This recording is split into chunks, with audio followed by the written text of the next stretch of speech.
Habari za wakati huu wa Tanzania.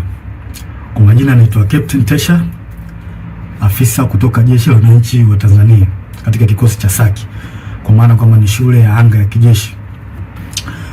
Awali ya yote napenda kumshukuru Mwenyezi Mungu, muumba mbingu na nchi, kwa kunipa uhai na afya mpaka muda huu ambapo nazungumza nanyi wa Tanzania wenzangu. Nikiwa na maumivu makubwa sana moyoni juu ya haya yanaendelea katika nchi yetu. Nimejaribu kutafakari sana mpaka muda mwingine kufikia kumshirikisha Mungu kwamba nikiwa naiona hatari kubwa sana ambayo ipo mbele yetu kama taifa. Haikuwa rahisi hata kidogo kwangu mpaka leo hii Watanzania kuniona nikiwa mbele yenu naongea haya mambo. Haikuwa rahisi kwa sababu nazijua taratibu zetu za kijeshi jinsi zilivyokuwa ngumu, hasa kwa mambo kama haya. Haikuwa rahisi hata kidogo kutafakari mpaka kuamua kufanya hiki. Kwa maana hiyo sasa, nikiwa naifahamu hatari hiyo iliyopo mbele yangu juu ya hichi ninachokifanya kwenye utaratibu wetu, desturi zetu, pia katika mambo mengine, sitojali hizo hatari kwa namna yoyote. Sitomwogopa mtu yoyote, ila heshima kwa wakuu wangu itabaki pale pale. Hivyo basi nimeweza kuandika barua kwenda kwa wakuu wangu wa kazi, kwa maana kwamba CDF na wengine, kuwaeleza kwamba siridhishwi kabisa kwa yanayoendelea nchini na naiona hatari kubwa sana katika taifa letu. Hivyo basi ni vema kama jeshi kuchukua hatua haraka sana kabla hatujachelewa, kwa kuwa imani pekee iliyobaki kwa Watanzania ni jeshi lao. Japo muda mwingine wanasiasa wanajaribu kuliingiza jeshi letu kwenye mambo ya siasa, kulitumia ili uweze kufanikisha mambo yao, lakini tumebaki kuwa imara na bado tunaendelea kuaminika na Watanzania. Hivyo basi kwa kuona hilo na kuona hali ambayo ipo kwa sasa, sehemu pekee na imani pekee ya Watanzania ni kwenye jeshi lao. Hivyo nashauri jeshi letu liweze kuchukua nchi haraka sana na kuweza kuweka mambo sawa kuliko kuendelea kulazimisha kwenda mbele, hasa katika hili swala la uchaguzi. Baada ya kufanya hivyo, liweze kuwasikiliza wananchi kwenye taarifa, kwa maana kwamba taarifa mbalimbali kutoka kwa wananchi ziweze kuwasikiliza na maoni yao. Wanasiasa wazalendo waweze kusikilizwa nao, wenye uchungu na taifa hili wapo, wanajulikana. Mfano, kuna huyu mzee wetu mzuri kabisa, huyu Warioba, mzee mzuri sana huyu, na sijui kwa nini wanampuuza. Kuna huyu Humphrey Polepole, kuna mzee Butiku, kuna majaji wazuri, mfano huyu Jaji Robert Makaramba na wengine wengi. Pia viongozi wa dini, makundi ya haki za binadamu, viongozi wa stafu wazalendo, kwa sababu kuna viongozi wa stafu wengine sio wazalendo, wanaharakati wazalendo wanaoisaidia taifa kwa kuibua mambo mbalimbali, mfano mambo ya ufisadi, matumizi mabaya na madaraka, na kuibua mambo mengine ambayo yanaisaidia jamii kwa namna moja au nyingine kuweza kutatua kero mbalimbali za kijamii. Kama sasa tukipuuzia hili basi tusije kuepuka lawama pindi mambo yatapokuwa mabaya. Yaani tusije kuepuka lawama kabisa kama tukipuuzia kufanya hivyo. Sasa nilikuwa naomba, kabla tujaendelea mbele zaidi, nilikuwa naomba kuna jambo moja tujaribu kuliangalia hapa. I think linaweza kutupa mwanga mzuri kwa mambo mengine ambayo nitakayoelezea hapo mbele. Kuna kitu kimoja kinaitwa deep state. Deep state. Nitaenda direct. Deep state ni kundi la watu wenye ushawishi mkubwa ndani ya serikali au taasisi za dola, ambazo wanafanya maamuzi za kushinikiza sera kwa siri bila kushirikisha au kutegemea ridhaa ya umma au viongozi walio madarakani kihalali. Mara nyingi kundi hili linaaminika kuwa linaendelea kushika madaraka hata serikali inavyobadili kupitia uchaguzi wa kidemokrasia. In short, ni serikali ndani ya serikali, au kwa jina lingine unaweza kuita remote controller. Ni serikali ambayo inafanya kazi nyuma ya pazia, na mara nyingi wanatumia ushawishi wa taasisi kama zifuatazo: jeshi, idara ya usalama, polisi, mahakama, wakurugenzi, ma-CEO wa mabenki na taasisi za fedha, viongozi wakubwa wa kibiashara na matajiri wakubwa, media, mfano TV, redio na magazeti, wasanii na watu mashuhuri, na muda mwingine wanaweza kutumika bila hata wao wenyewe kujijua kama wanatumika na hao deep state. Sifa kuu za deep state hapa nitazielezea, zipo 4. Ya kwanza, hufanya kazi kwa siri au covert operation, na wanafanya kazi hivyo ili wasiweze kugundulika, kwa sababu wakigundulika inaweza kidogo ikawapa shida. Namba 2, hawajibiki moja kwa moja kwa wananchi. Mara nyingi wanawatumia wanasiasa ambao wako upande wao. Kuna wanasiasa ambao wapo upande wa deep state, kwa hao ndio wanatumika moja kwa moja kufanya mambo yao serikalini. Hutumia taarifa za siri, propaganda au vitisho kudhibiti hali. Pindi mambo yao yanapoanza kujulikana na wananchi, mara nyingi wanatumia vitisho kwa kutumia vyombo vya ulinzi na usalama, au wanaweza kutumia media na baadhi ya watu. Nashangaa tu influencer from nowhere, mtu anaanza kumtukana mwenzake bila sababu.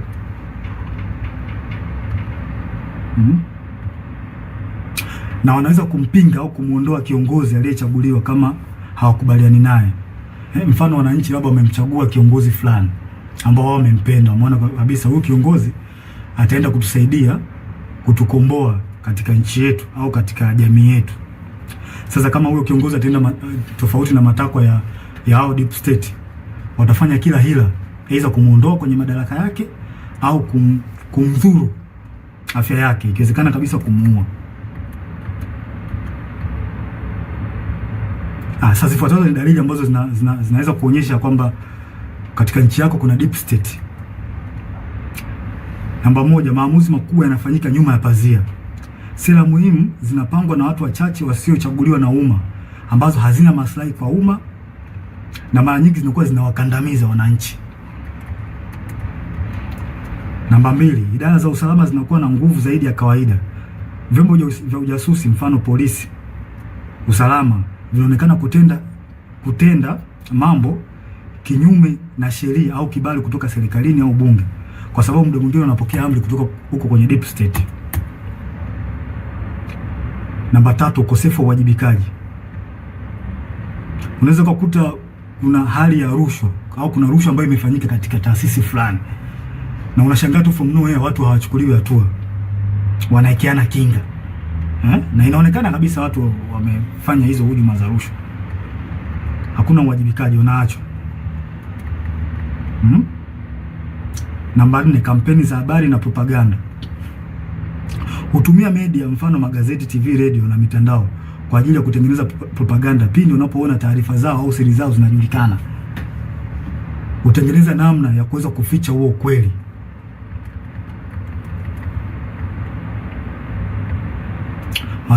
Namba 5, maslahi ya kiuchumi na kiusalama. Watu wachache sana, mfano wafanyabiashara wakubwa, familia za kitajiri na taasisi za fedha, wanashirikiana moja kwa moja na maafisa wa usalama au jeshi. Yaani wanakuwa kitu kimoja, wanatengeneza bondi. Na pia mikopo au tenda au mikataba ya kitaifa ambayo ina faida, wanapeana wao kwa wao, wanapeana maslahi wenyewe kwa wenyewe. Si watu wazuri hao. Namba 6, kukandamizwa kwa wakosoaji au whistleblowers.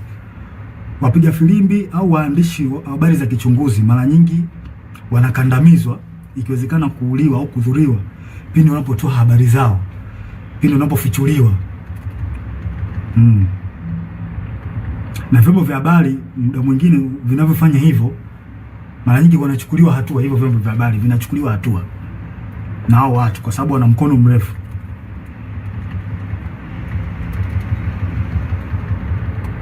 Si watu wazuri hao.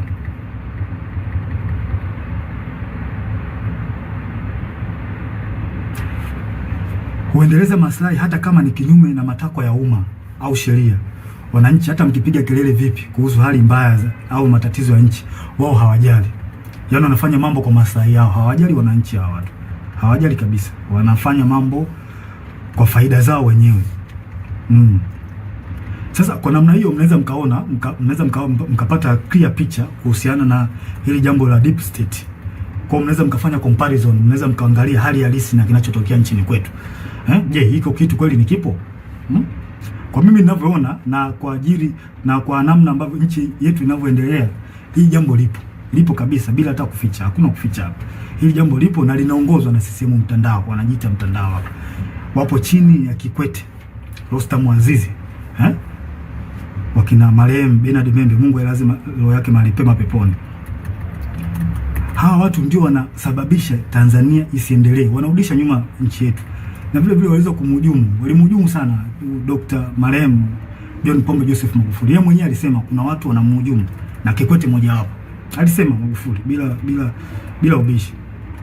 Hawa watu wa Tanzania wanatakiwa mwajue kwamba hawa watu hawana nia njema ya taifa hili. Hawana nia njema kabisa. Hawa ndio wanasababisha maendeleo yasipatikane kwenye taifa letu na usalama usipatikane kwenye taifa letu. Pindi nchi inapotaka kujikwamua iende sehemu moja kwenda sehemu nyingine, hawa wanatengeneza vipingamizi. Wanazuia. Kwa manufaa yao binafsi. Ikitokea mikataba ambayo ina manufaa kwa nchi, wao wanaingilia kati, wanaichukua wao na wanajinufaisha wao. Wananchi msitegemee kuendelea hapo. Mtapata shida. Nashangaa tu changamoto haziishi hospitalini, dawa za wagonjwa. Hivi kweli nchi yetu mpaka ilipofikia mpaka leo hii tunahangaika na dawa za wagonjwa kweli? Hii haileti picha nzuri kwa kweli. Yaani baada ya kwenda mbele kama taifa tunarudi nyuma. Na hawa watu sio kuwavumilia. Kikwete sio mtu wa kumvumilia kabisa. Na tusione haya kueleza ukweli. Tusione haya kueleza ukweli katika jambo hili. Hawa watu sio wazuri. Na kwa mujibu wa Humphrey Polepole aliweza kuelezea vizuri hili jambo. Kwamba hawa watu walikuwepo tangu kipindi cha Mwalimu Nyerere. Na waliweza kutaka kujaribu kurubuni uchaguzi wa mwaka 1995. Walitaka waingie wao kwenye huo uchaguzi. Mnaweza mkaona sasa namna hawa watu waliokopo na watu hatari. Hawa watu hawakubaliki na tusikubali kama taifa. Tusikubali kwa ruhusu hao, kwa sababu hawa watu wakiendelea kuwepo, wakiendelea kushika hizi nyazi, tusitegemee kupata maendeleo. Tusitegemee kabisa. Na tuambiane ukweli wa Tanzania. Na ukweli siku zote tukiambiana ukweli unaponya taifa. Kwa kila mtu akikaa kimya, kuogopa sijui haitosaidia. Tutazidi kurudi nyuma. Hata mfanye kazi vipi my friend, mtaletewa makodi ya ajabu, mtaletewa hiki, hata faida yenyewe kwenye biashara yako hutaiona. Na ndivyo kinachoendelea hata sasa hivi. Mnajionea wenyewe. Kwa hiyo hawa watu CCM, hawa mtandao sio watu wazuri. Sio watu wazuri kabisa. Wadhibitiwe. Wanalihujumu taifa. Kabisa. Wanalihujumu taifa hawa watu. Wachukuliwe hatua kali. Wadhibitiwe kabisa. Na muda mwingine wanajaribu kutafuta zile sehemu ambazo zina nguvu. Mfano kama jeshi letu still bado lipo imara sana. Lipo imara sana. Wao wenyewe wanaona hii ni sehemu pekee ambayo wanaweza wakajifichia au wakapita huko kurahisisha mambo yao. Mfano wa mambo ya uchaguzi. Wanajua kwamba wakitumia jeshi wanaweza wakapitisha mambo yao. Na hili swala sio zuri. Na mimi ningependa nimshauri afande Sidif awe makini sana hawa watu. Hapo. Asipokuwa makini nao tutalipoteza hili taifa. Watanzania hawatakuwa na sehemu nyingine ya kulilia. Sehemu pekee iliyobaki sasa hivi ni kwenye jeshi. Jeshi ndio sehemu ambayo iko strong mpaka muda huu. Hizo sehemu nyingine, sijui mahakama, polisi, tayari Watanzania hawaziamini. Na huo ndio ukweli. Tusifiche mambo hapa. Huo ndio ukweli. Tusifiche mambo. Hebu afande CDF, naomba tuangalie kitu kimoja na wenzangu. Tunaweza mkapata tafakari kidogo hapa. Tunajua katika jeshi letu kuna watu wa aina mbalimbali. Wako wengi sana. Kuna waumini wa Askofu Gwajima. Kuna watu ambao pia walikuwa wanampenda Magufuli.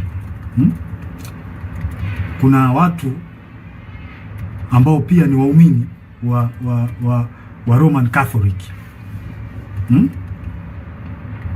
Na ambao pia wamesikitishwa sana na kupigwa kwa huyu padri wao Father Kitime. Kuna watu pia ambao ni watu ambao wanapenda haki, wanachukizwa tu na mambo ambayo yanaendelea nchini. Wapo kwenye jeshi letu, wapo watu wengi wazuri, wapo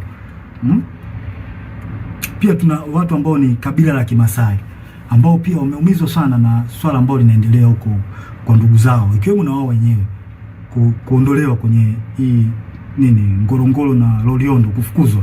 Wapo kwenye jeshi letu wa Masai, wapo wapo wengi sana. Pia kuna askari ambao ni ndugu jamaa na marafiki na watu ambao waliotekwa na kuuawa. Wapo ambao wana undugu au na urafiki, wapo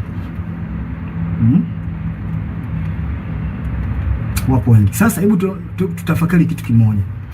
Sasa kama hawa watu wapo na kwa namna moja au nyingine wameumizwa na haya ambao au wameathirika kwa namna moja ama nyingine na baadhi ya matendo ya serikali, kwa mfano kama kupigwa kwa Father Kitima, au Wakatoliki ambao ni askari watajisikiaje? Kufungiwa kwa kanisa kwa la Askofu Gwajima, au waumini ambao ni askari kwenye jeshi letu wanajisikiaje? Au Wamasai, maafisa na askari ambao ni Wamasai wamefukuzwa Ngorongoro huko ndugu zao, au ongezekana wao wenyewe watajisikiaje? Au askari na maafisa ambao ni wapenda haki, wanapenda tu kuona kwamba nchi inaenda katika misingi ya haki, wakiona haya yanayoendelea nchini watajisikiaje? Sasa vipi sasa ikionekana kwamba hao wanasiasa wanajaribu kulazimisha jeshi litumike kuwanufaisha wao, hasa chama tawala? Hawa watu hawa watajisikiaje? Watahisi vipi wakati chama tawala hicho ambacho kimeshika dola ndicho kilichowaumiza, kilicholeta machungu, kufungiwa kanisa, kufukuzwa kwa Wamasai Ngorongoro, Wakatoliki kwa Father Kitima kupigwa? Unadhania watajisikiaje watu? Sijui mnanielewa. Kwa hiyo tujiepushe sana Afande CDF, na kuomba mkuu wangu, tujiepushe sana kukubali au kukubaliana na hawa wanasiasa kujaribu kuweka mambo yao ya kisiasa, kututumia sisi kupitisha mambo yao ya kisiasa, kutengeneza fia kwa Watanzania. Tusiruhusu hao watu wafanye hivyo. Tutaligawa jeshi. Hao wanajeshi hao waliofanyiwa haya yote nilioeleza, wana maumivu. Tunajua wana maumivu makubwa kiasi gani, wanajisikiaje kwa ambayo yanafanyika au waliotendewa ndugu zao, maaskofu zao, wanajisikiaje? Tunajua wanawaza nini kwenye akili zao. Je, vipi sasa wakihisi kwamba hao wanasiasa wanataka kulitumia jeshi lao, watajisikiaje? Si wataona kwamba jeshi nao limewatenga, liko upande wa watu ambao sio watu wazuri? Hii ni hatari sana kwa taifa. Tusikubaliane hata mara moja. Na mimi binafsi sikubaliani nayo. Sikubali jeshi kuhusishwa na mambo ya siasa, kwa sababu ni hatari. Ni hatari kwa taifa. Tuambiane ukweli. Yaani ukweli utatusaidia sana. Na haya mambo hata alishasema baba wa taifa Mzee Warioba, alishakataza sana. Tusirihusishe jeshi kwenye mambo ya siasa. Tutaharibu nchi. Tutaleta mgawanyo mkubwa sana. Teta mambo. Kuna maaskari na maofisa ambao wanapendezwa sana na the way huyu mwenyekiti wa Chadema Tundu Lissu anavyofanya hizo siasa zake, wanapendezwa nao. Huwezi kumlazimisha mtu, hivyo kitu kipo moyoni mwake. Sasa vipi sasa wakiona kwamba jeshi linahusishwa na wanasiasa wanalitumia kwenye mambo ya watu watawala ambao wamemzuru au wanaendelea kumshikilia vibaya huyo wao Tundu Lissu, watajisikiaje? Tunatengeneza bomu ambalo linaweza kuja kutulipukia baadaye tukashindwa kulidhibiti. Tujiepushe sana na haya mambo, sio mambo mazuri kabisa, yanahatarisha taifa letu kwa kweli. Tusiweze kuyavumilia kabisa, tuwe wazi kuyaongea. Sasa huu ni ushauri wangu kwanza, tusidanganye kwamba wananchi hawajui kinachoendelea. Hilo swali inabidi tulitoe kabisa akilini mwetu kwamba wananchi hawajui wananchi wanajua vizuri kinachoendelea. Tusijidanganye kwa hili. Kwanza nashauri kitu cha kwanza, jeshi lichukue nchi na kufanya mambo yafuatayo. Tuzuie uchaguzi. Afande CDF na kushauri, zuia uchaguzi. Huu mchaguzi una mtego mkubwa sana. Umekiuka sheria, katiba ya nchi. Na sisi pekee upande wetu ndio tunaweza kuzuia. NEC hawawezi, kwa sababu nao wanatufaika katika hili. Kwa mkuu wangu, na kushauri usiingie kwenye mtego wa kuruhusu huu uchaguzi kufanyika, na kama tukiruhusu tutakuwa tumeukosea sana Watanzania. Huu uchaguzi una makashfa mengi, kashfa za rushwa, ubabaishaji kwenye kila sehemu, ubabaishaji. Sheria zinavunjwa. Hivi tujiulize, unaingiaje kwenye uchaguzi taifa likiwa limegawanyika? Hivi hatuoni haya mambo? Hatuoni au tumeziba masikio yetu kwamba taifa limegawanyika?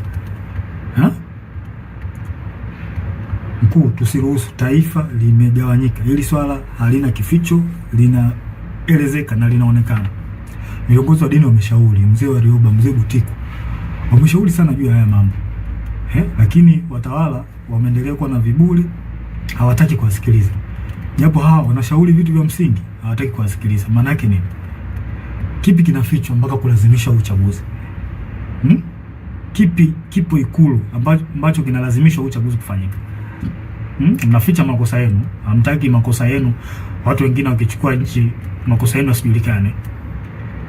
Kwa hili hamtoki. Hivi tunaingiaje kwenye uchaguzi tukiwa na kashfa kubwa nzito, wizi wa kula? Na kwa nini kauli nzito kama Mheshimiwa Polepole, ambapo NIDA amesema kwamba NIDA na NEC na sisi zimeunganishwa pamoja mfumo? Hii kauli haiwezi kupuuziwa. Hatuwezi kuacha ipite hivi hivi hata kidogo. Uchaguzi usimamishwe ili swala lichunguzwe. Na pia inanipa mashaka na nashangaa, tangu hii kauli itolewe, sijui kama kuna hatua zozote zilizochukuliwa mpaka sasa hivi, sijui. Na hii inanipa mashaka. Na juzi kati hapa nilikuwa kijijini, kwa kwenye kijiji fulani hivi, kamwona kijana anapita amevaa nguo ya CCM, ameshika simu na karatasi ya majina. Nikamwita, nikamwambia hebu nione hiyo karatasi yako hiyo na majina. Kuangalia nikaona namba za NIDA, sijui majina, sehemu, mwaka wa kuzaliwa.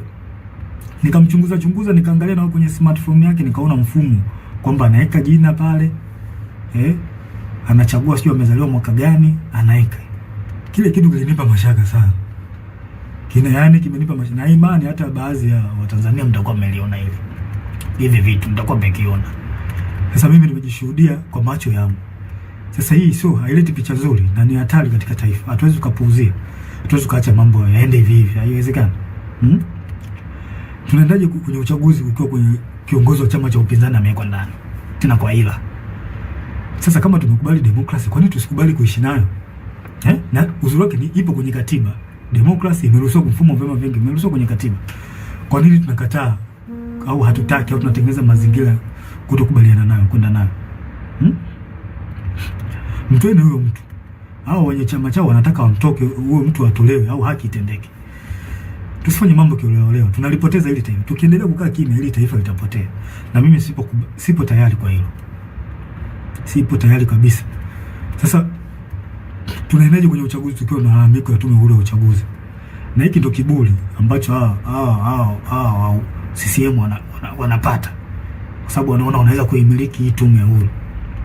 Mzee Warioba alishauri, mimi sio wa kwanza. Mzee Warioba alishauri watu mbalimbali wa haki za binadamu na wazalendo kweli hawa watu walishauri kwamba hii tume huru ya uchaguzi jaribu kurekebisha baadhi ya mambo. Wao hawataki, wanalazimisha tu mambo kwenda hivi hivi. Kwa nini wanalazimisha? Wanaficha nini? Kwa nini wanalazimisha? Kama chama tawala kinajiamini kimefanya maendeleo, wapi hawa tume huru ya uchaguzi? Wananchi si wanaona kwamba chama hiki kimefanya maendeleo? Watakipa tu kiukula, watakipa kula kuliko kuhangaisha haki za watu hapa. Tunamkosea Mungu, na hii ni hatari katika taifa. Haiwezi kuvumilika hata kidogo. Haya, tunaingiaje kwenye uchaguzi kwa kuna tuhuma za rushwa ndani ya chama, iko chama tawala CCM na nje? Kwa nini tunakuwa na upuuzwaji wa kufuatilia mambo ya rushwa ambazo zinaweza kuhujumu uchaguzi na kupata kiongozi ambaye hastahili? Kwa nini? Hawa watu nini? Wanaita watu wa kupambana na rushwa PPCB. Mnafanya kazi gani? Kwa nini namchunguzi? Kuna viongozi kuna tuhuma za viongozi watu walitoka Chadema kwenda sijui chama gani, chama cha nini, cha umma. Kuna tuhuma hapo kwamba hawa watu, kuna tuhuma za rushwa, walienda huko ili kwenda kuhalalisha uchaguzi. Vipi, mnazichunguza hizo tuhuma au mnaacha mambo yaende? Mkiacha mambo yaende, mnaharibu taifa. Nawaambia, mnaharibu taifa. Hili taifa mnaliharibu mkiacha mambo, msipotimiza majukumu yenu, mnaliharibu taifa, na hili halikubaliki. Na sijui mnalipeleka wapi hili taifa. Hili swala lichunguzwe. Hizi tuhuma haziwezi kaachwa zipite hivi hivi tu, alafu mnalazimisha uchaguzi ufanyike. Hakuna uchaguzi hapa mpaka hizi tuhuma zichunguzwe, ujulikane ukweli. Yani from nowhere cha umma, watu ambao walikuwa wana nini, wanalisha ubwabwa, eti ghafla ndio kimekuwa chama kikuu cha upinzani. Hiyo ikubaliki na ingia kilini. Hakuna uchaguzi wa namna hiyo. Mungu hajabariki hilo. Na Mungu kama angekuwa amebariki hivi vitu vingeenda tu vizuri. Sasa mnaenda kumpata kiongozi ambaye hata Mungu mwenyewe hajakubaliana naye. Hii ni hatari kwa taifa kubariki hata kidogo.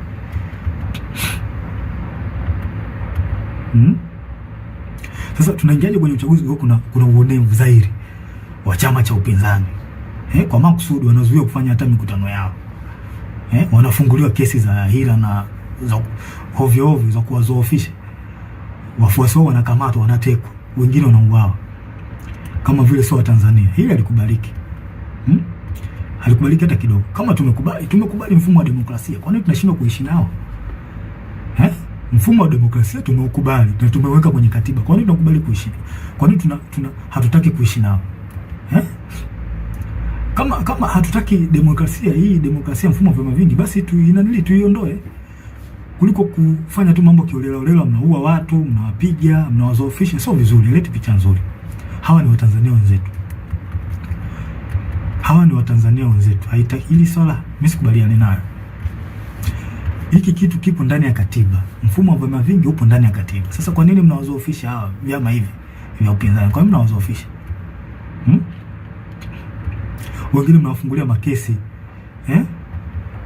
Kweli hili halikubaliki. Afu ngoja niwape mbinu chama tawala. Ngoja niwape mbinu ambayo iko very clear.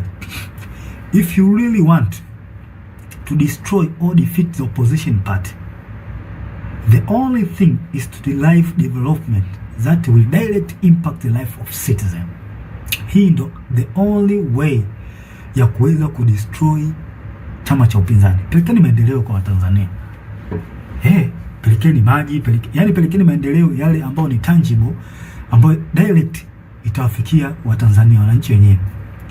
Hapo ndo njia sahihi ya kuweza kuua vyama vya upinzani. Na sio kama hivi mnavyofanya, mnawaua, mnawapiga. Haileti picha nzuri. Sio jambo zuri. Hawa wote ni Watanzania. Sio jambo zuri kabisa, likubaliki. Namkosea Mungu bure. Haya, mtaingiaje kwenye uchaguzi? Hata chama chenyewe iko chama tawala. Uteuzi wao wa kiongozi wao hauna uhalali. Watu wamelalamika, wameenda mpaka mahakamani. Wengine mpaka leo wanalalamika kwenye vyombo vya habari na mitandao ya kijamii kwamba kiongozi wao hajateuliwa kwa mujibu wa katiba yao. Tunaendaje kwenye uchaguzi kwa staili kama hiyo? Nafasi za ubunge zimekuwa za rushwa. Ndugu jamaa na marafiki ndio wanapewa hizo nafasi. Sasa mtaenda kutengeneza serikali ya aina gani? Wale watu waliochaguliwa na Watanzania wenyewe na wananchi waliopitishwa kwenye kura za maoni, ambao wananchi wanawaamini kwamba ni watu wazuri na watendaji kazi wazuri, mmewakata, mmeka watu wetu. Sasa nashangaa mtaenda kutengeneza serikali ya aina gani huko mnapotaka kwenda? Hii ni hatari kwa taifa na haikubaliki. Haikubaliki hata kidogo.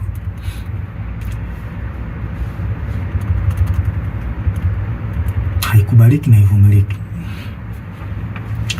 Sasa mkuu wangu wa Afande CDF, kwa unyenyekevu mkubwa na heshima kubwa sana ambayo naiweka kwa mkuu wangu, kwa sasa wewe ndio mtu pekee ulioshika imani kwa wananchi na upo kwenye mtego mkubwa sana.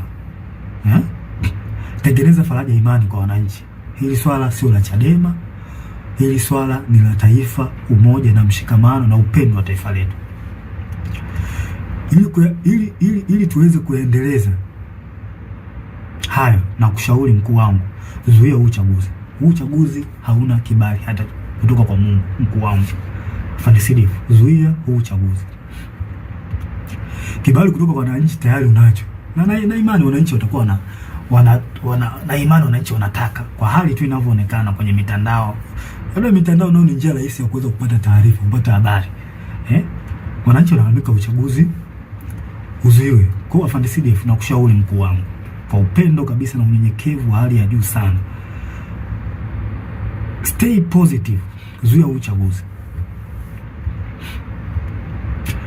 Kibali kutoka kwa Tanzania umepata, zuia uchaguzi, wavushe hapa tulipo, na kuahidi ukifanya hivyo utarudisha imani kubwa kwa wananchi na jeshi, ambao ukweli usiofichika kwamba kuna namna ambayo jeshi letu liliteteleka, kwamba kuna namna ilionekana na ilihisiwa kwamba kuna namna inatumika na baadhi ya wanasiasa. Kwa hiyo ukifanya hivi utaweza kurudisha imani ya wanajeshi na wananchi kwenye jeshi lao. Kwa maana jeshi letu lipo kwa ajili ya kulinda katiba na kuwalinda wananchi, na sio kiongozi aliyekuwa madarakani. Mkuu wangu Afande Sidifu, nasisitiza tena, huu uchaguzi ni wa kihuni, tusikubali kabisa. Tusikubali wahuni wachukue hili taifa, na ndio maana kuna hali ya kulazimisha hawa wahuni hawa, kuna jambo wanataka kulifanya, tusikubali. Tukifanya hivyo, hakika tutakuwa tumeligawa taifa. Na haya mambo sio ya ufisadi ambao tunayaona sasa hivi, ufisadi sio uwaji, yani utaongezeka maradufu, na wananchi hawatakuwa na la kuongea, utaongezeka maradufu tukikubali uchaguzi ufanyike. Afande Sidifu, umeshika matumaini ya Watanzania, zuia uchaguzi.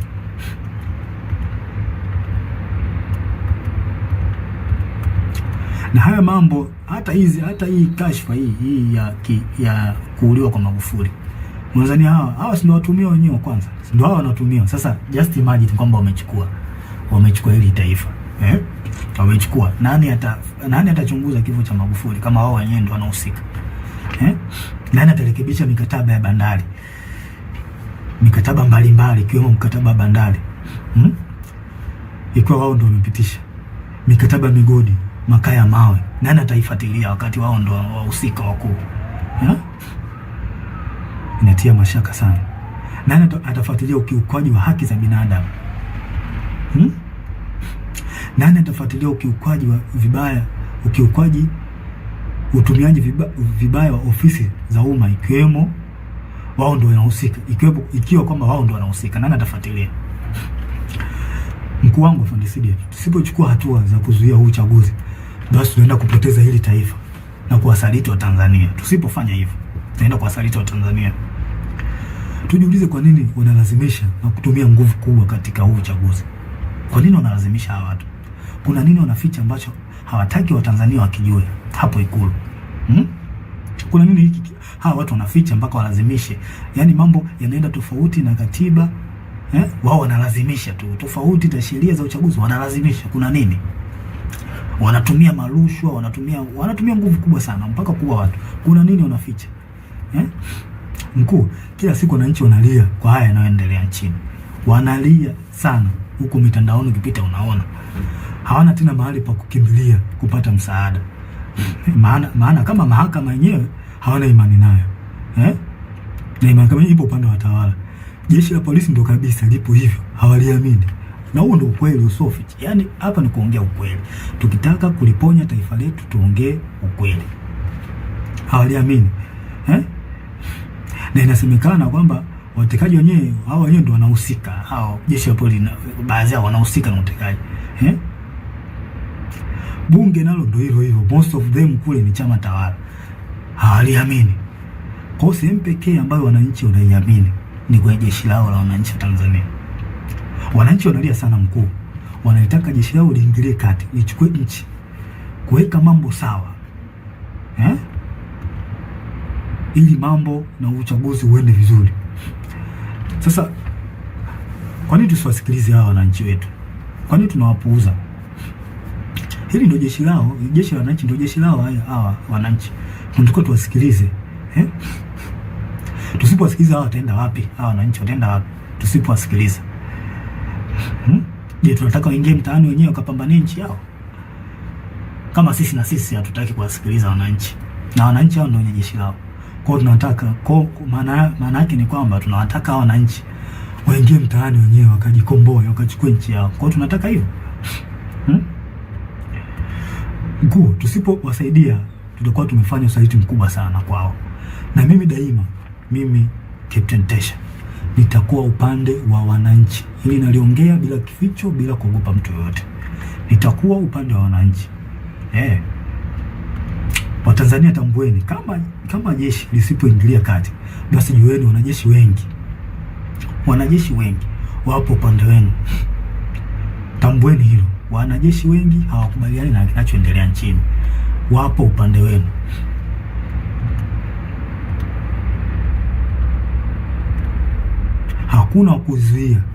Hakuna kuwazuia tena. Nendeni mkadai haki yenu ya kikatiba, wala msogope.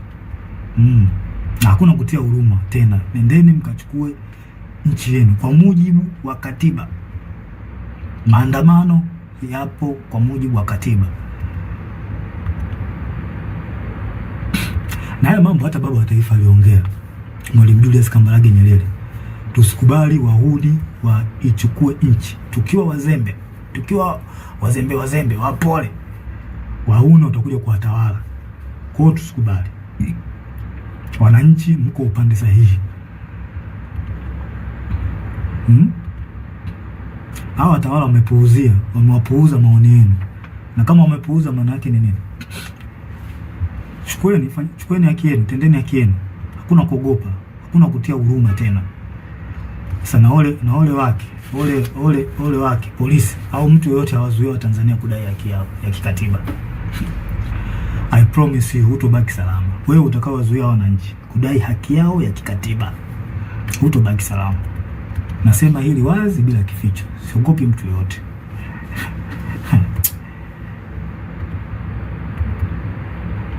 Ngoja niwaambie tu ukweli. Mimi napenda sana kuambia ukweli, hasa katika mambo critical kama haya, mambo ambayo yanahusu nchi.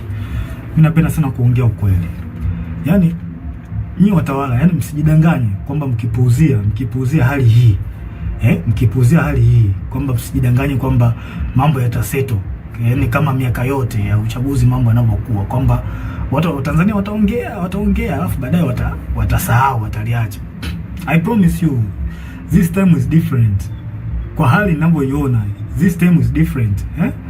Hiki kipindi ni tofauti na nyakati nyingine zote. Wazungu wanakuambia, wana kauli yao, wanakuambia what brought you success yesterday does not guarantee victory tomorrow.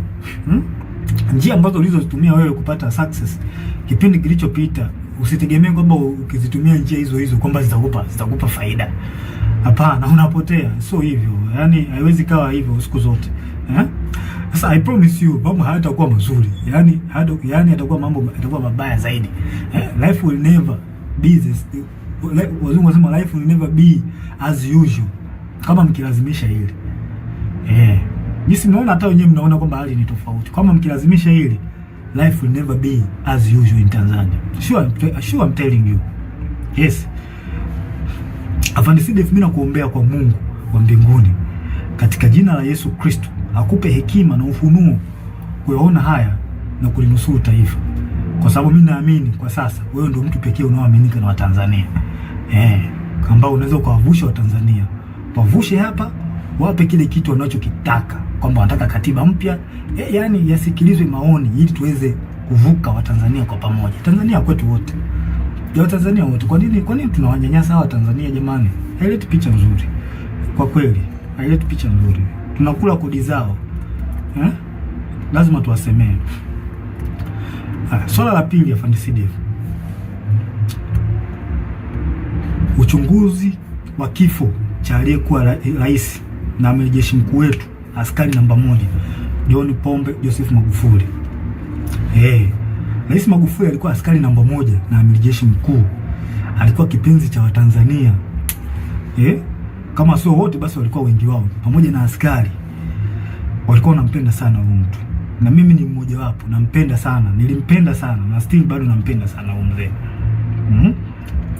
Kipenzi cha Tanzania. Sasa na inawezekana pia hata waliokuwa wanamchukua by that time, kwa sasa hivi inawezekana kuna hali ambayo imeanza kuja kwao, kwamba wanawezekana kwamba wanaona kwamba mtu alikuwa sahihi, kwamba walifanya makosa kumchukia. Na hisi hivyo, na kuna baadhi tayari washa admit. Magufuli aliongoza nchi kwa uzalendo hali ya juu. Hamna mtu asiyejua hilo kwamba huyu mtu aliongoza nchi kwa uzalendo mkubwa sana. Kifo chake kimewahuzunisha watu wengi sana ndani ya nchi na nje ya nchi. Hilo halina ubishi. Na kuna wengine nikiwa mimi Captain Tesha nikiwa ni mmoja wao, sijawahi kabisa kupona maumivu ya kifo chake. Yani mpaka leo sijawahi kupona maumivu ya huyu rais wangu John Pombe Joseph Magufuli. Naona sijui haya maumivu yataisha lini. Sasa kwa hali hiyo tumeweza kusikia taarifa mbalimbali.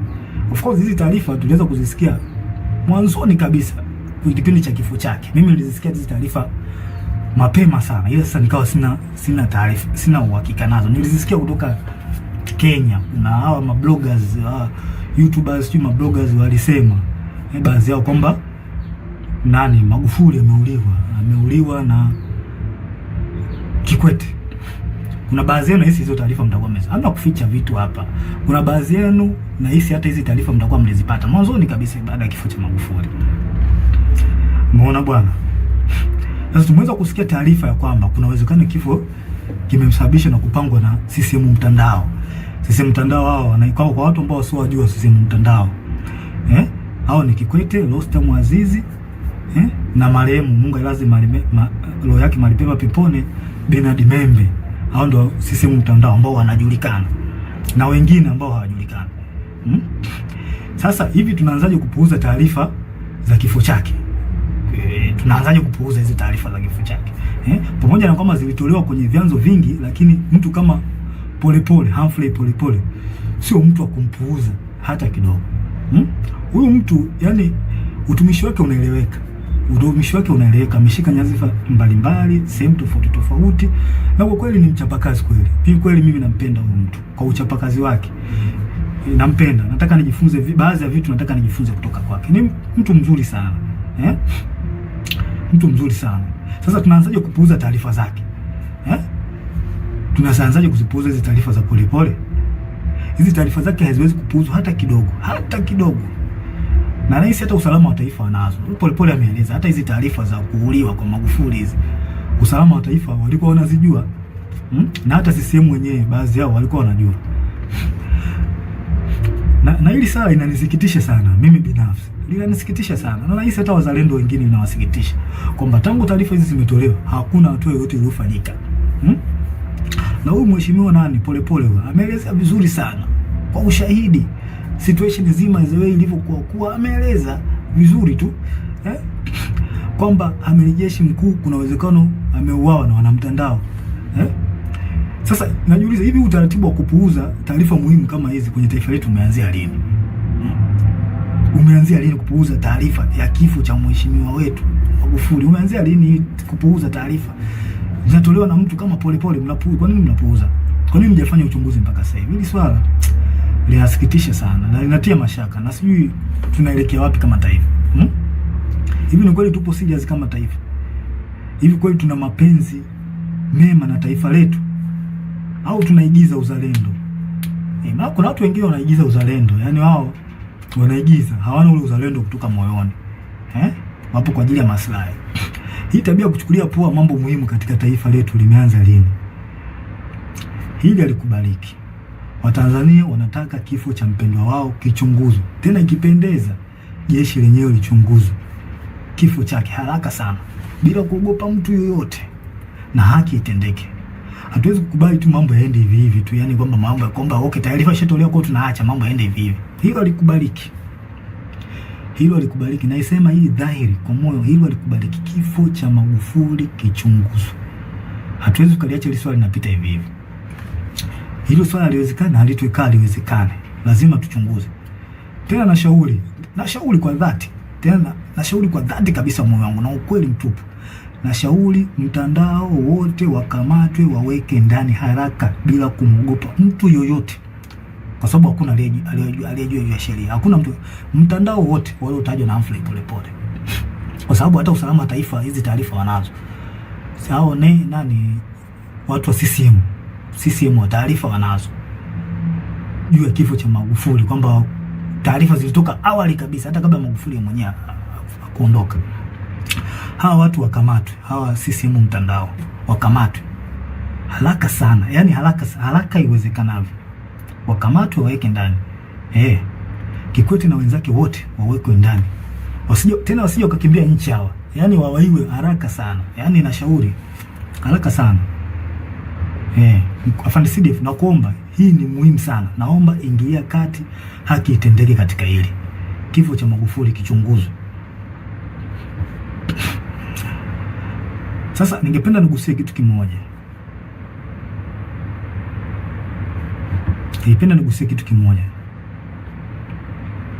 Mwaka 2005 kuna kiongozi mmoja wa kijeshi ilisemekana alilishwa sumu. Kilikuwa kipindi hiki cha mambo ya uchaguzi. Kuna kiongozi mmoja wa kijeshi ilisemekana alilishwa sumu, na hii imekuja baada ya yeye, ilisemekana kwamba alikataa, kuna baadhi ya maagizo alikataa, kwamba alilazimishwa au aliambiwa jeshi litumike kwa namna moja au nyingine kuwapa ushindi chama tawala.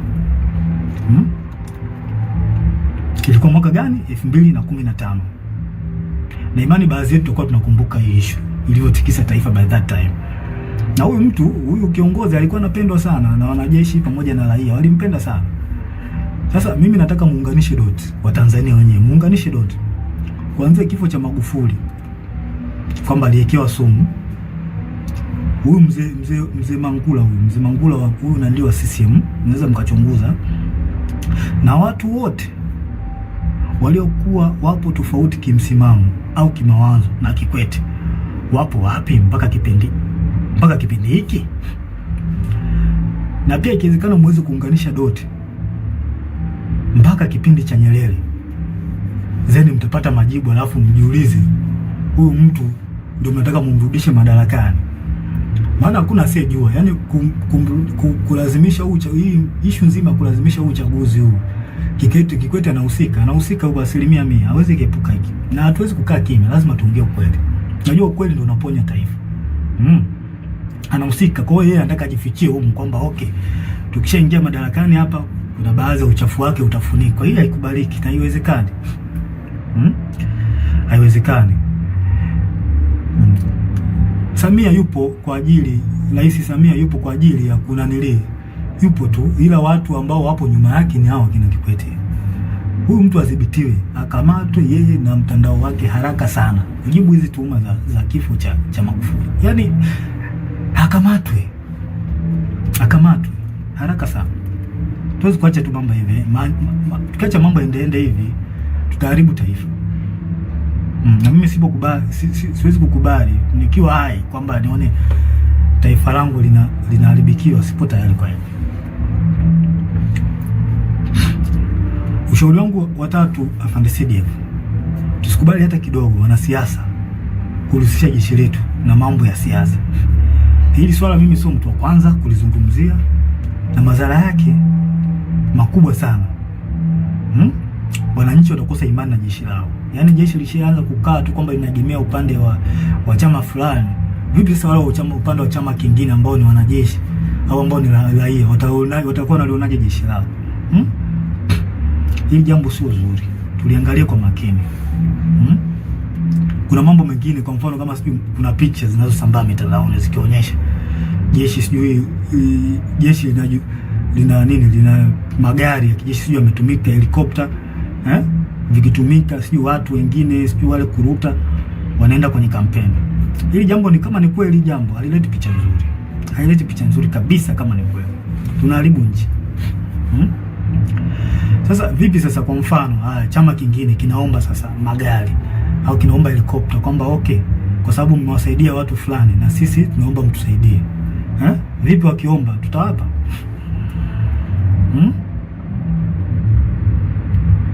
tutawapa? Okay, je, what next kama tukikataa na wao wanaujua ukweli? Haya mambo ndio maana Mwalimu Nyerere na pamoja na Warioba waliyakataa. Siasa, wanasiasa kulitumia jeshi sio kitu kizuri, linagawa, litakuja kugawa taifa vibaya sana. Mimi sikubaliani nao, sababu madhara yake ni makubwa sana. Tutavunja ule umoja, tutavunja umoja. Hao wanajeshi hao watakuwa wako hivi, hao watakuwa hivi, hata imani kwa Tanzania itapungua. Na pia adui anaweza kutumia njia hizo za wenyewe kugombana au wenyewe kutofautiana. Adui anaweza kutumia njia hizo kutuhujumu. Inatokea sana. Haya mambo tusione haya kuyaongea, tuyaongee kwa ukweli na kwa moyo mmoja, kwa sababu tukikaa kimya haya mambo yataendelea tu. Hawa watu watahisi kwamba hawa Tanzania hawajui au hawaelewi nini kinachoendelea. Kumbe wanaharibu nchi, alafu na nyinyi mnaamua kukaa kimya. Watu wema wakikaa kimya, mabaya yanaendelea kutapakaa, yanaendelea kuenea. Kuna watu wanaujua ukweli, alafu wanakaa kimya. Sasa unapofanya hivyo, yani unaruhusu yale mabaya kutembea, na mwisho wa siku itakuja kufikia na wewe. Kwa hiyo the best option, wewe unajiona wewe mtu mwema, kwamba unaona hiki kitu hawa watu atende, akiongea. Hata kama huwezi kuchukua action kubwa, wewe ongea. Utasaidia kupunguza yale mabaya. Haya. Ushauri wangu wa 4 kwako Sidifu. Unahusiana na swala zima la rasilimali za nchi. Tumesikia kuona taarifa mbalimbali kupitia kwenye vyombo rasmi vya habari na watu mbalimbali ambao wanaaminika, ambao hatuwezi kutilia shaka taarifa zao kwamba rasilimali zetu za taifa zinahujumiwa. Hizi taarifa na imani, hizi taarifa nyingi na imani unazo. Sasa mkuu, haya mambo sio ya kuwapuuzia hata kidogo. Swala mkataba wa bandari ambao ndio usalama wa taifa. Bandari ndio usalama wa taifa. Swala migodi. Migodi mbalimbali ya makaa, mawe, dhahabu. Swala Ngorongoro. Naomba na nashauri mkuu wangu liangalie na lifanyie kazi. Watu wa Ngorongoro wapewe haki yao. Tukumbuke haki haipotei. Haki ya watu haipotei. Tutaichelewesha tu, lakini haipotei. Maumivu leo nayo watu wa Ngorongoro hayaleti afya kwa taifa hata kidogo, zaidi ya kuleta laana. Kama tuwatendei haki hawa watu, tunaleta laana kwenye taifa. Mtaka muelewe hivyo. Msipowatendea haki watu, taifa litapata laana, pamoja na wewe kiongozi ambaye unasimamia. Sio umeshindwa kutenda haki. Hawa watu wa Ngorongoro wana maumivu makubwa sana. Sana. Pia nashauri jeshi lako lipitie mikataba ya tangu Magufuli alipofariki. Nasemekana kuna mikataba mingi imepitishwa hapa ambayo haina manufaa kwa taifa. Mengi. Sasa mimi I'm just think kwamba hii hali kwamba tukiacha iendelee hivi, tukiruhusu uchaguzi upite hivi ambao ni wa magumashi. Hivi mikataba nani ataipitia? Nani ataipitia mikataba jamani? Ndiko tu uchungu na taifa letu. Hawa watu hawa ambao wako madarakani wanaonekana hawana uchungu kabisa. Na hilo swala halina ubishi. Tuongee ukweli. Hili swala halina ubishi kabisa. Nani ataichunguza sasa hiyo mikataba? Kwa hiyo afande CDF na shauri mikataba yote tangu Magufuli alipofariki mpaka sasa ichunguzwe. Kwa sababu haya mambo tunayoyasikia kwa watu ambao tunawaamini na mitandaoni sio ya kupuuzia, kwa sababu mitandao ni chanzo pia cha kupata taarifa. Kwa hiyo issue iliyobaki ni kufanyia kazi. Kwa hizo taarifa za mitandaoni sio za kupuuzia hata kidogo.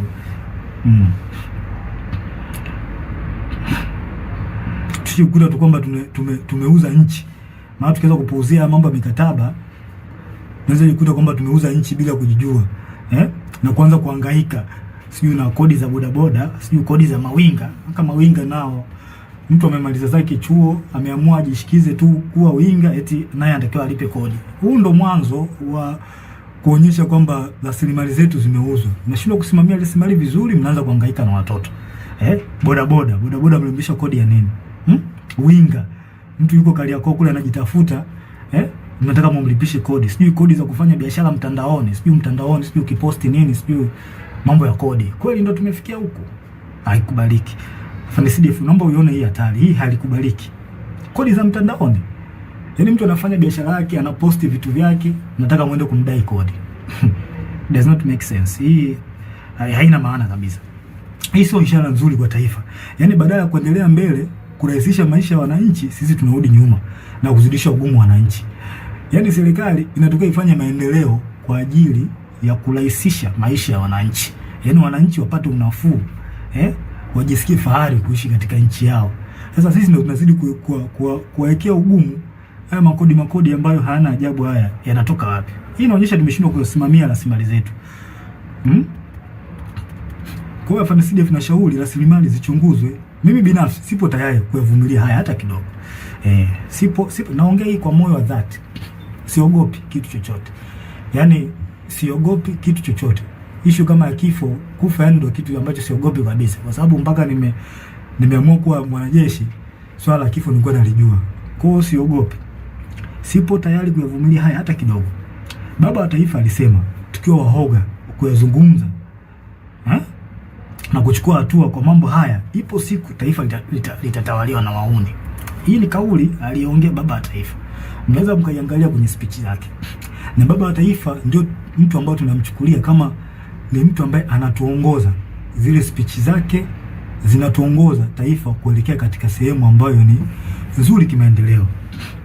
Sasa kama Baba wa Taifa ameliongea hili, mimi sio mtu wa kwanza. Mimi naishi katika nanili zake, speech zake. Na hiyo dalili, hiyo kauli aliyoongea Baba wa Taifa kwamba tukiwa hawa wahuni wakiachwa, tukiacha mambo bila kuyaongea, mambo mabaya bila kuongea, ipo siku taifa litatumiwa na wahuni. Hiyo dalili ni tayari kama imeshaanza kuonekana. Watanzania watakuwa mashahidi. Kwa hiyo yanayoendelea, hii dalili imejidhihirisha. Na ni kweli tunatawaliwa na wahuni. Hilo swala hakuna haya kuliongea. Tunatawaliwa na wahuni, hawana uzalendo na taifa letu. Mimi sikubali kutawaliwa na wahuni. Sasa mkuu wangu afande CDF, na kushauri tuchukue nchi na kuyazuia haya haraka sana. Tuchukue na kuyazuia haya, kwa maana kama tukiruhusu, basi tutajua tutakuwa tumewakosea Watanzania na nchi itakuwa mikononi mwa wahuni. Haya tunayoona sasa hivi na hisi yataongezeka mara nyingi sana. Na yote anaongozwa na Kikwete. Huyu mtu mimi sijui kama ana hofu ya Mungu. Sielewi. Sasa naomba tutafakari mambo fulani. Niwarudishe nyuma kidogo. Kuna jambo moja wa Tanzania huwa tuna tabia kusahau. Hasa situation iliyokuwa miaka ya nyuma, hasa kuanzia mwaka 2005 mpaka 2015. Kipindi cha utawala wa Kikwete. Ngoja tukumbushane nchi jinsi ilivyochezewa na Kikwete kwa kashfa za matumizi mabaya ya madaraka, ambaye sasa huyu Kikwete yuko karibu na Samia. Kwa hiyo mtatafakari wenyewe. Haya. Moja, kuna kashfa ya malipo ya nje EPA. Kuanzia mwaka 2005 kwa makadirio tu hapo, ambao mtakuwa na taarifa sahihi, I think mnaweza mkaweka mambo sawa. Kuanzia mwaka 2005 mpaka mwaka 2006 ambapo Benki Kuu BOT ilihusika. Kiasi cha fedha cha bilioni 133 zilipotezwa. Ambapo kwa taarifa Daudi Balali alihusika. Watu ambao mlikuwepo kipindi hiko na hizi taarifa mliipata. Kuna kashfa Richmond 2006 mpaka 2008 ambapo Edward Lowassa, Nazir Kanamagi na Ibrahimu Msabaha, hawa watu walituhumiwa kwa kashfa hizi. Kuna mabilioni ya pesa mengi hapo yalipotea. Kuna kashfa ya Melemeta, Tan Gold na Deep Green Finance mwaka 2006 mpaka mwaka 2007. Bilioni 155 zilitumika bila uwazi. Watu wamebeba hela hapo. Kipindi cha Kikwete alikuwa kiongozi. Kuna kashfa ya rada 2007. Serikali ilinunua rada kutoka Bae. Kampuni inaitwa Bae, I think iko UK. Kwa bei ya juu mno kupitia rushwa. Yaani watu hawa wauni watu wabaya sana. Hawa wauni walipandisha gharama.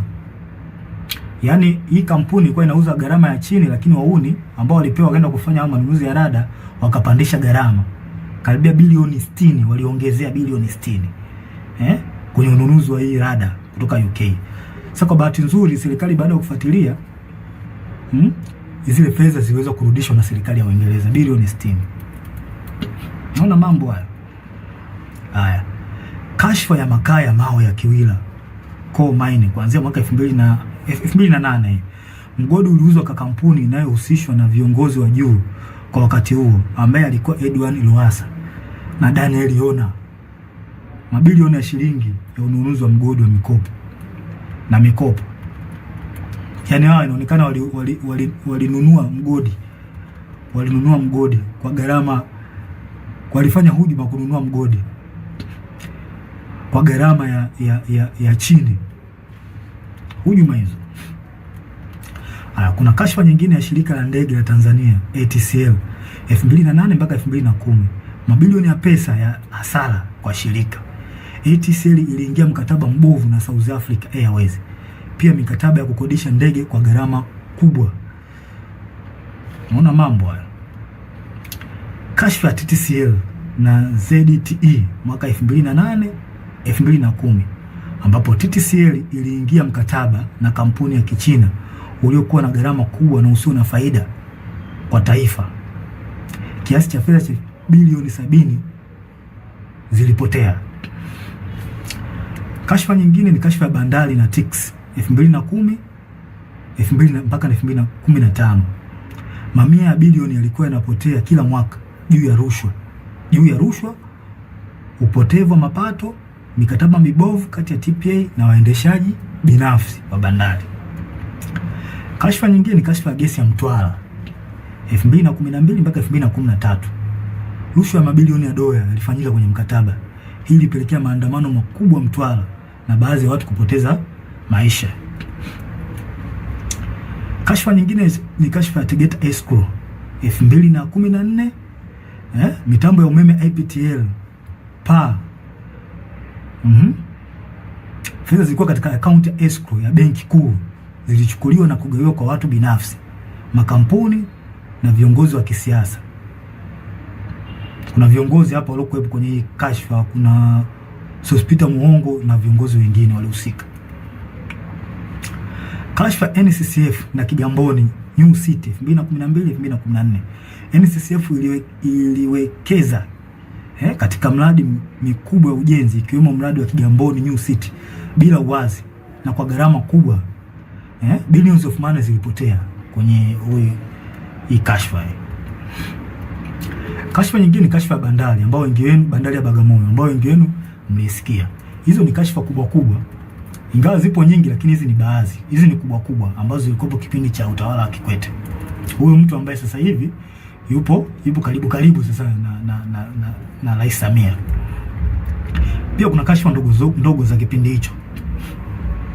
Kuna manunuzi ya magari ya mawaziri na viongozi, magari ya kifahari 2006 mpaka 2011. Yaani kuna magari ya kifahari yalinunuliwa ya mawaziri na viongozi kwa wakati huo. Kuna ubadhirifu katika miradi ya maji ya vijijini mwaka 2009 mpaka 2013. Baadhi ya miradi ilipokea fedha nyingi lakini haikukamilika. Hili hata Magufuli aliliongelea. Mikopo yenye utata kupitia benki za serikali kama TIB na benki ya kilimo, na baadhi walionufaika walikuwa wana ushawishi kisiasa. Yaani wanasiasa walijinufaisha kupata mikopo kwenye hizo benki. Ufisadi katika mikataba ya ujenzi wa barabara na madaraja. Gharama zilikuwa zikipandishwa kiholela. Kashfa ya manunuzi ya sare za jeshi la polisi. Angela Kiziga alihusika. Sasa hizo ni kashfa ambazo zilikuwa kipindi cha Kikwete, huyu mtu ambaye yuko sasa hivi yuko na Mama Samia, yuko karibu naye sana. Nadhani mnaweza mkawa na picha fulani. Sasa basi, kwa baadhi ya watu ambao mlikuwa mmesahau haya na ambao mlikuwa hamjapata akili, hii ndio awamu ambayo Kikwete alikuwa kiongozi. Na kashfa nyingi hapo mtandaoni na kashfa nyingi hapo, wana mtandao walihusika kwenye hizo kashfa hizo. Kwa hiyo mnaweza kutafakari wenyewe na kupata majibu kwa hizi kashfa. Tena hizi ni chache, zipo nyingi sana. Kashfa za awamu ya 6 ambazo kipindi cha mama, na imani mmezisikia, nyingine mmezishuhudia na mnaziona mpaka wakati huu. Kashfa za mama. Tusifiche mambo. Unajua, tukitaka kuponya taifa, mimi kila siku nitakuwa naongea, tukitaka kuponya taifa tuongee ukweli. Ukweli unaponya taifa. Hamna kuficha mambo hapa. Nilikula kiapo cha kusema ukweli. Mimi nitasema ukweli, hata kama unawaumiza nitasema ukweli. Kashfa za awamu ya 6 mnazisikia kila siku zinapostiwa. Polepole, mheshimiwa Polepole. Tena Polepole anajitahidi sana kueleza Watanzania. Mimi yani, hebu msikilizeni huyo mtu anawasaidia. Msikilizeni. Ameeleza makashfa nyingi, mama mfisadi ya mtoto wa nani, mtoto wa rais. Yaani mtoto wa rais tulitegemea uwe mfano kwa vijana wa Tanzania, kuwa mtu ambaye una tabia nzuri, una mwelekeo mzuri, lakini mtoto wa kiongozi ndio anakuwa mtu mwenye kashfa. Haileti picha nzuri kwa taifa, na ni aibu kwa mheshimiwa rais, mtoto wako kuwa na kashfa. Ni aibu. Aibu sana.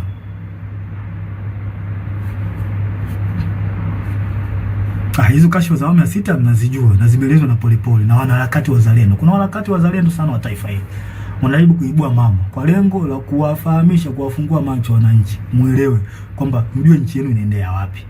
Wamejitahidi sana hawa wazalendo, wanatoa taarifa mbalimbali, na taarifa hizo nyingi zina ukweli. Nyingi zina ukweli.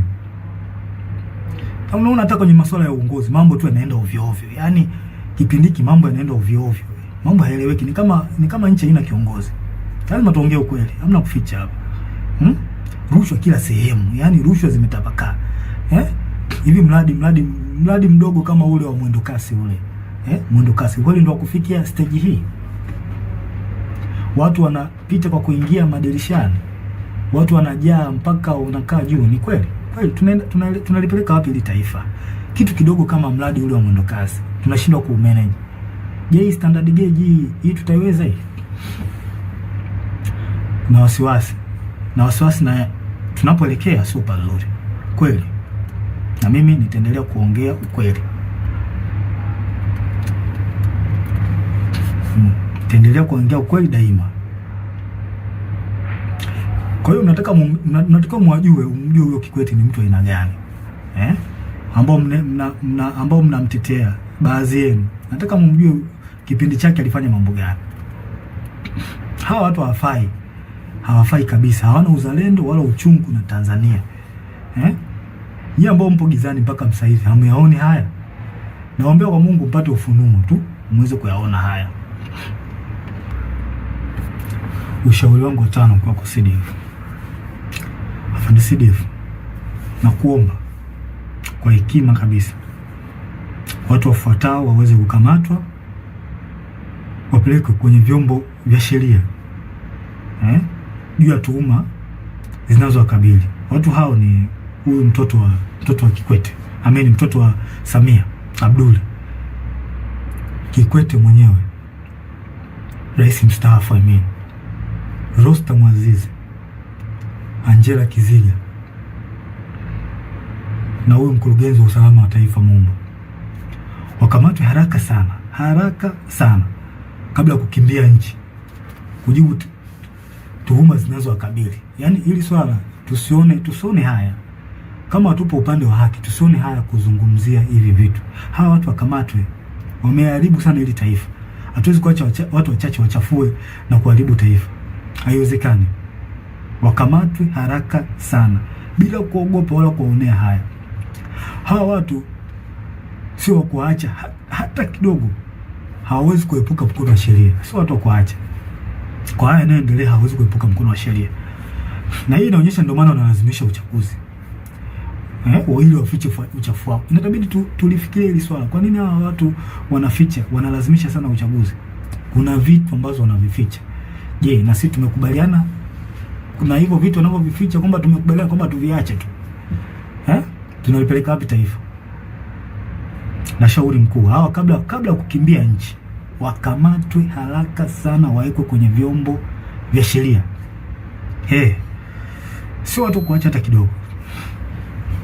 Wanalazimisha uchaguzi, wanalazimisha uchaguzi. Kuna vitu ambavyo wanavificha hawa. Haiwezekani. Haiwezekani kabisa. Na hakuna uchaguzi. Hakuna uchaguzi wa namna hii. Hakuna uchaguzi. Tukiwaruhusu hawa watu wafanye huu uchaguzi ambao hauna haki wala kibali kwa Mungu, tunaenda kulipoteza taifa. Na tusije kusema kwamba tusije kumlaumiana baadaye. Tusije kulaumiana. Hakuna uchaguzi wa namna hii. Hakuna. Mimi wajibu wangu ni kuwalinda Watanzania. Na kuwalinda Watanzania nitawalinda kwa namna nyingi.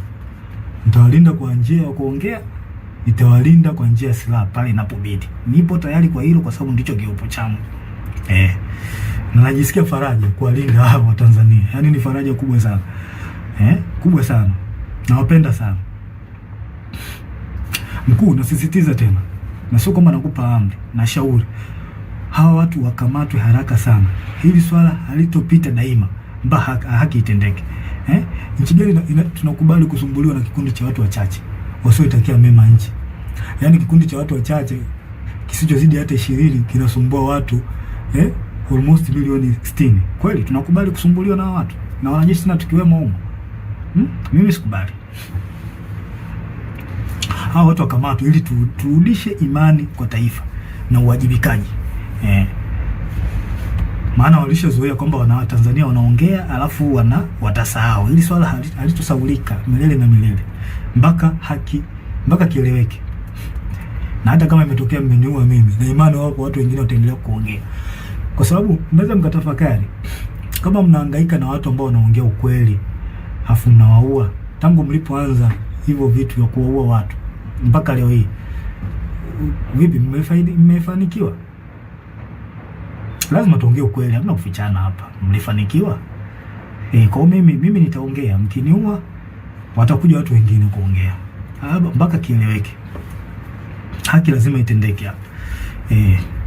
Nyerere alishasema tukikaa kizembe wauni watakuja kututawala. Mimi sikubali kutawaliwa na muuni. Sasa mkafani CDF, naomba niliweke ili swala niliweke, niwe mkweli katika swala hili. Na wanajeshi wenzangu wazalendo kweli. Naomba niliweke ili swala liwe open kwenu. Tusipokuwa makini, jeshi letu litakuja kutekwa na wanasiasa. Hii inakuwa mwazi kabisa, sincerely. Kama ilivyotekwa mahakama, jeshi la polisi, usalama, na iona hatari jeshi letu nalo kuja kutekwa na wanasiasa. Na tusidanganye kwamba kwetu halitotokea. Hiyo inawezekana na dalili zishaonekana. Lakini this time itakuwa tofauti na miaka yote. Hawa watu wamefanya maovu mengi sana. Hawa kina Kikwete, Rostam, Samia, wametumiwa kwa mambo mengi sana, maovu na mazito kweli kwa taifa hili. Hivi mnahisi watakaa kizembe? Watakaa kizembe tu?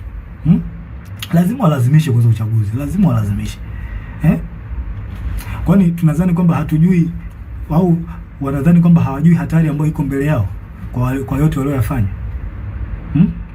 Jeshi pekee ndio sehemu iliyobaki kwa hao kujihakikishia usalama wa kudumu. I promise, kama hawa watu wakiingia madarakani, na jeshi letu ndio litakuwa mwisho wake, kwa sababu watahakikisha wanalikamata jeshi kama walivyofanya kwenye vyombo vingine vya ulinzi na usalama. Hili halina ubishi na liongea kwa ukweli. Watalikamata jeshi letu na watafanikiwa. Na hii watafanya ili wapate full protection. Na hapo wananchi na wanajeshi wenye uzalendo wa kweli na mapenzi mema katika taifa hili mtakuwa hamna pa kwenda kwa kulilia. Lazima tutataka full protection. Kwa sababu kwa uchafu waliofanya lazima watajitahidi by enemies wapate full protection, na sehemu iliyobaki ni jeshini. Kwa hiyo lazima watalikamata jeshi, lazima. Tukiruhusu uchaguzi ufanyike, uchaguzi huu ufanyike, lazima watalikamata jeshi kama ilivyokuwa polisi na mahakama, lazima watafanya hivyo. Je, tupo tayari kwamba tunakubali wafanye hivyo?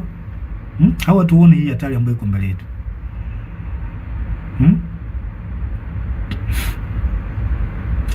Naudia tena, jeshi pekee ndio sehemu iliyobaki wao kujihakikisha usalama wao wa kudumu. Hivyo basi watahakikisha wanalikamata effectively.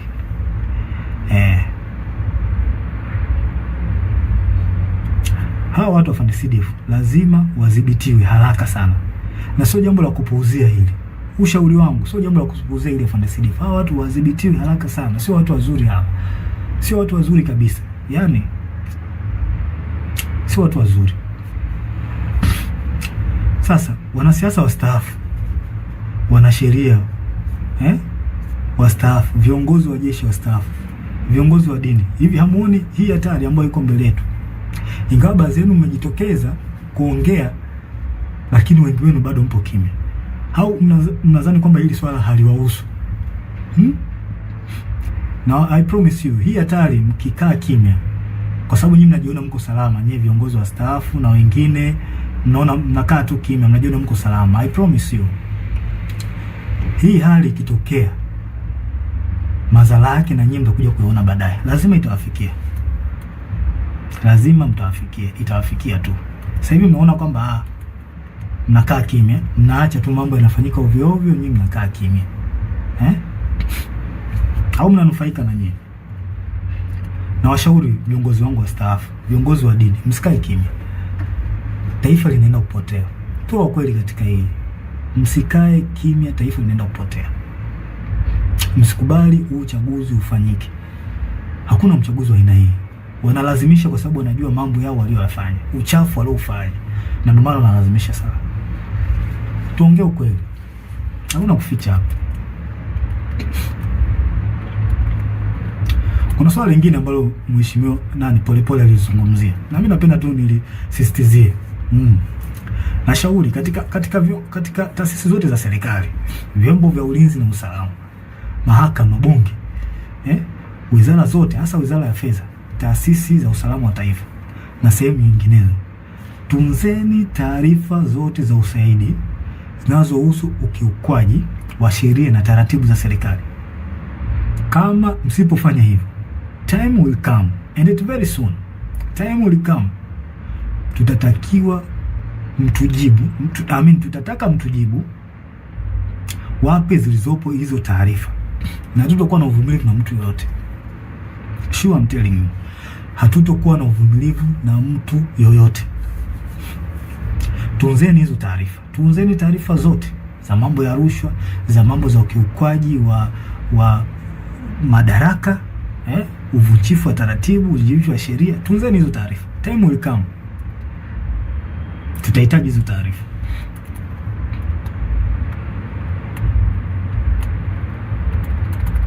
Hatuwezi kuacha mambo yanaenda hivi hivi tu kwenye taifa. Yaani sasa tutakuwa ni taifa la aina gani? Kwamba tuache tu watu wanafanya wanayoyafanya, tuache. Hili halitakuwa ni taifa. Tanzania inaheshimika sana. Sasa watu wachache tusikubali waliharibu taifa letu. Iko kitu hakiwezekani. Hakiwezekani mbinguni na duniani.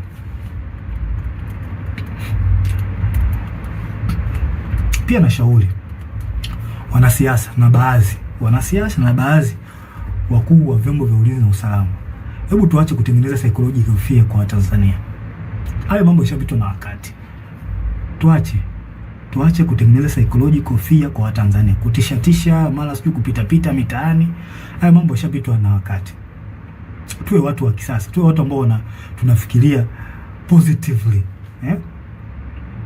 Hayo mambo yashapitwa na wakati. Uwezo kutumia njia hiyo ya miaka yote, kwa sababu ilikusaidia kipindi kile na kipindi hiki, basi kitakusaidia. Tuache. Waache wa Tanzania wafanye mambo yao kwa mujibu wa katiba Kama issue ya maandamano ipo kwa mujibu wa sheria na katiba. Waacheni wafanye haki yao. Kwa nini mnatengenezea mazingira ya kuwatishatisha? Hii jambo sio jambo zuri. Na tunavunja katiba mnapofanya hivyo. Maana mkifanya hivyo mnaongozea hasira hawa watu. Mwisho wa siku wanakomaa, wanazoea, wanaona kumbe watafanya hivi, kumbe watafanya hivi. Kumbe wanapita mtaani wanananilie. Hebu tubadilike, hili sio jambo zuri, halina afya. Njia pekee ya kutuliza mambo hapa, yani njia pekee, the only way to settle down all the problem ni kufanya mwafaka wa kitaifa. Hiyo ndio njia pekee ambayo itasaidia haya yote kuliko kuwatishatisha. Na watishaji wananchi, watu wenu walipa kodi hawa, wake zenu hawa, wake zenu, wa nini, wa marafiki zenu, ndugu zenu, wachumba zenu, ndio hawa wako uraiani. Kwa hiyo mnawatishatisha. Kwa nini mnawatisha? Sio jambo zuri. The only way ni kufanya mwafaka wa kitaifa,